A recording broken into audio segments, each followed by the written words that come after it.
Brought to you by TechnoSpark 20 series smartphones. I'm superhuman.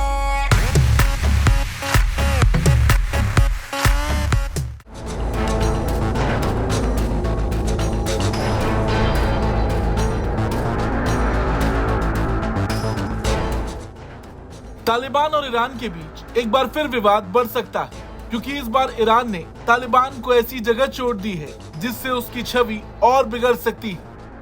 दरअसल तालिबान ने दावा किया था कि अफगानिस्तान की धरती का इस्तेमाल आतंकवाद और नशे की खेती के लिए नहीं होगा, मगर तालिबान की इन बातों की धज्जियां उड़ाते हुए ईरान ने एक बड़ा खुलासा किया है। ईरान के एंटी नारकोटिक्स पुलिस के प्रमुख इराज काकावन ने 2023 और 24 के शुरुआती महीनों में ईरान के भीतर 662 टन से अधिक ड्रग्स की जब्ती का खुलासा करके अफगानिस्तान में ड्रग प्रोडक्शन कम होने के तालिबान के दावों को खारिज कर दिया है। ये खुलासा उन्होंने मॉस्को में BRICS anti drug working group की बैठक में किया।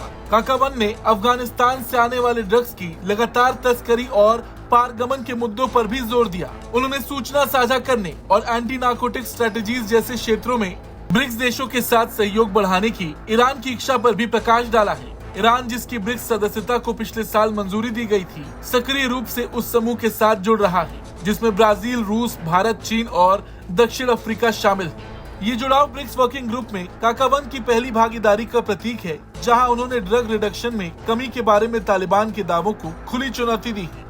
ईरान का ये खुलासा तालिबान और उसके बीच के रिश्तों को और तनावपूर्ण बना सकता है। पहले भी कई बार इनको सीमा पर आपस में उलझता देखा गया है। हेलमंड नदी के पानी को लेकर पिछले साल जमकर दोनों देशों के बीच बवाल देखा गया था। दोनों पक्षों को बम, बंदूक और मिसाइलों से एक दूसरे पर हमला करते भी देखा गया था। लेकिन इन सब के बीच गौर करने वाली बात यह है कि ईरान ने जिस मुद्दे को उठाया है उसको लेकर तालिबान पर पहले भी उंगली उठती रही है। अब देखा जाए तो सत्ता में आने के बाद सबसे पहले तालिबान दुनिया के सामने अपनी छवि सुधारने में जुट गया था। तालिबान ने खुद ये ऐलान किया था कि वो देश में नशीली वस्तुओं का उत्पादन नहीं होने देगा, मगर ये बात सिर्फ हवाई थी, क्योंकि अफगानिस्तान की कमाई का जरिया बड़े तौर पर नशीली वस्तुओं का उत्पादन है। और देखा भी जाए तो तालिबान हर साल 1.5 से 3 अरब डॉलर का अफीम और हेरोइन अंतर्राष्ट्रीय बाजार में भेजता है। और यही वजह है कि अफगानिस्तान नारकोटिक्स ड्रग्स का दुनिया में सबसे बड़ा निर्यातक है। और इस बार तो उसके झूठे दावों की पोल ईरान ने खुद खोल दी है। देखना ये होगा कि इसका पलटवार